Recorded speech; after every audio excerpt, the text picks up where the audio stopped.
আমাদের মুখে কালো পোড়া ছোপ মেস্তার দাগ এক নিমিষেই দূর হয়ে যাবে যদি আমরা এই প্রাকৃতিক রেমেডিটি বানিয়ে ব্যবহার করি।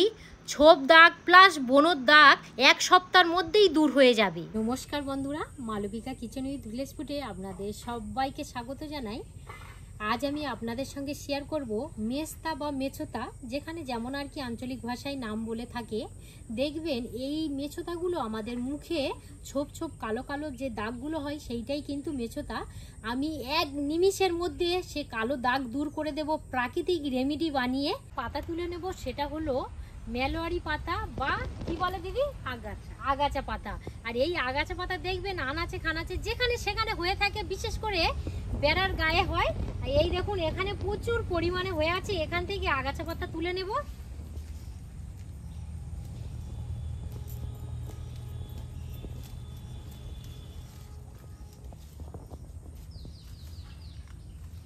বলো কাছে যাইতে টেনে নাও, রান্নাঘরে গিয়ে পাতা নিয়ে নিই। কতক্ষণ নেবে? না, এবারে ঠিক এখান থেকে এইভাবে পাতাটা নিয়ে নেব। দিদি বলো, এই আগাছা আমাদের কি কি উপকার করে বলো? ওই কেটে গেলে দেয়, আমাদের মোচকা লাগলে দেয়। হ্যাঁ হ্যাঁ, ওইগুলো দেয় তো। একটু হাতে ওগরে নে, রসটা দে। হ্যাঁ, হঠাৎ করে যদি আমাদের কেটে যায়, সবসময় তো সবার কাছে কাটার মলম মানে হাতের কাছে থাকে না, তখন আমাদের এই গ্রাম বাংলাতে কি করা হয়, এই আগাছাকে এইভাবে মলে নিয়ে ওই রসটা আর কি দেওয়া হয়, সঙ্গে সঙ্গে একদম পুরো রক্ত বন্ধ হয়ে যায়। আর এই আগাছা কিন্তু সত্যি গরু ছাগলও প্রচুর পরিমাণে খায়, তাই না দিদি? গরু তো আপনারা পাতাটা তো ভালোভাবে দেখে নিলেন, সব জায়গাতে অ্যাভেলেবেল এই আগাছা পাতা পাওয়া যায়। এর মধ্যে জল নিয়ে নেব, আর জলের মধ্যে এই পাতাগুলো দিয়ে দেব। কারণ এই পাতা কিন্তু জলে দেওয়ার আগে একটু ঝেড়ে নেবেন, অনেক সময় পোকামাকড় বা ছোট ছোট মাকড়সা থাকে। এইভাবে পাতাটা আর কি দেখে নেবেন, ভালো করে ধুয়ে নিতে। হ্যাঁ, এই যে পাতার পিছন দিকটা এবং সামন দিকটা ভালোভাবে এইভাবে দেখে নেবেন। আবার জল পাল্টে পাল্টে ধুয়ে নিয়েছি, এইভাবে কিন্তু অবশ্যই জল পাল্টে পাল্টে ভালো করে ধুয়ে নেবেন। এবারে শিলনোড়ার কাছে চলে যাওয়া হবে। আপনারা কিন্তু এই কাজটা মিক্সচারের মধ্যেও করতে পারেন। আর একদম কিন্তু মিহি করেই বাটতে হবে।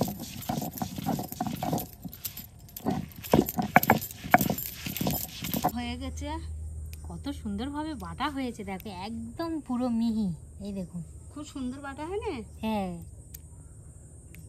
এই দাগগুলো ছোপ ছোপ দাগ কোথায় কোথায় হয় আমি বলে দিচ্ছি। দেখবেন আমাদের এই যে পাটির যে এই জায়গাটা, এখানে হয়, নাকের উপরে হয়, কপালে হয়, ঠিক এই সব জায়গায় আর কি এই দাগগুলো হয়। ছোপ ছোপ পাটির মধ্যে হয়, এখানে হয়, এখানে হয়। হ্যাঁ হ্যাঁ, ওই মেচটাটা আর কি দেখবে পাটি হয় বা কপালে হয়। হ্যাঁ, অনেক ক্ষেত্রে বিভিন্ন কারণে আর কি হয়। এখানে আমি একটা দুটো কারণ বলছি। সূর্যের তাপে আর কি আমাদের স্কিনটাকে ড্যামেজ করে। আর অনেকে আর কি বলে থাকে যে জন্মগত কিন্তু আমাদের এই মেজতার রোগটাই থাকে।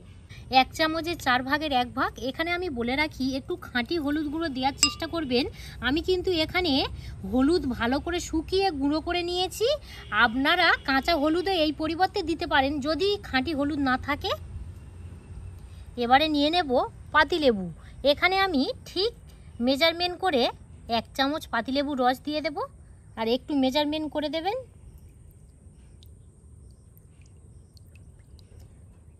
এই দেখুন 1 চামচ আমি পাতিলেবুর রস দিলাম। এখানে নিয়েছি মুলতানি মাটি, 1 চামচ দিয়ে দেব। আপনাদের হাতের কাছে যদি মুলতানি মাটি না থাকে, এই মুলতানি মাটির পরিবর্তে আপনারা বেসন ব্যবহার করতে পারেন। 1 চামচ অ্যালোভেরা জেল দিয়ে দেব। আপনারা গাছে টাটকাটাও দিতে পারেন।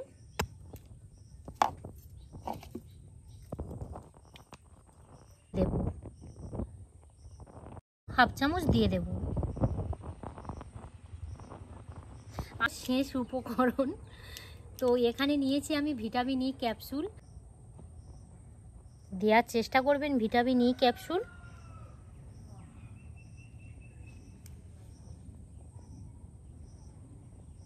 সব উপকরণ ভালো করে মিশিয়ে নেব।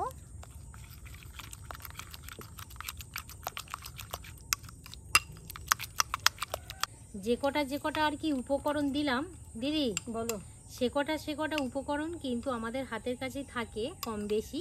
আপনারা এই উপকরণ দিয়ে এই রেমেডিটি বানিয়ে যদি 5 দিন পর পর মুখের মধ্যে আর কি অ্যাপ্লাই করেন, আমি কথা দিচ্ছি আপনাদের সমস্ত ছোপ ছোপ কালো দাগ দূর হয়ে যাবে। অ্যাপ্লাই করে নেব, আর অবশ্যই কিন্তু মুখটাকে ভালো করে পরিষ্কার করে নিতে হবে। এবার আমি এখান থেকে অল্প করে নিয়ে নেব। এবার আমি বলে রাখি, যেসব বন্ধুদের মেস্তা হয়নি, ব্রণ হয়েছে, সেই সব বন্ধুরাও কিন্তু এই রেমেডিটি বানিয়ে ব্যবহার করতে পারেন।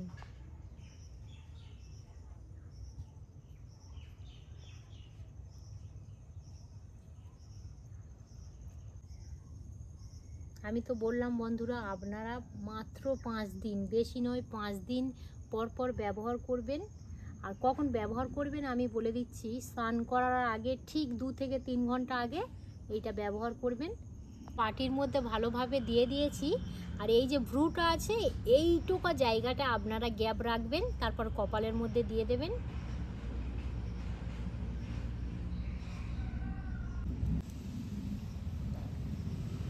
দিদি বলো। শুধু যে মেস্তা হলে দেয় তা কিন্তু নয়, তোমার মুখে যদি ব্রণ হয় সেটাও দিতে পারো। ব্রণর দাগও কিন্তু খুব সুন্দরভাবে দূর হয়ে যাবে, জানো দি? হ্যাঁ, খুব সুন্দরভাবে অ্যাপ্লাই করে নিয়েছি। এবারে 10 মিনিটের মতো ওয়েট করব। 10 মিনিট বাদে আবার ফিরে আসছি। একদম হালকা গরম জল নিয়েছি। এইভাবে আঙুলটা দিলে খুব সুন্দরভাবে যাতে এই আঙুলটার কি সহ্য হয়, এই রকমই গরম জল দেখে নেবেন।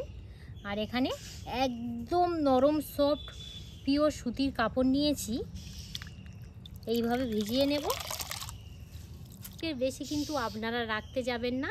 এবার আমি ভালো করে এইভাবে মুছে নেব।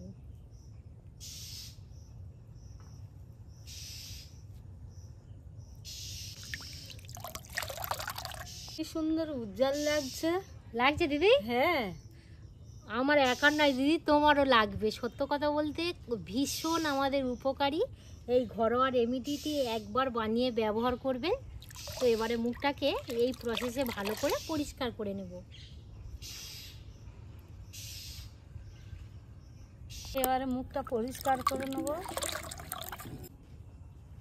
দিদি বলো। তোমার মুখটা কি পরিষ্কার লাগছে দেখো। হ্যাঁ হ্যাঁ, বাহ।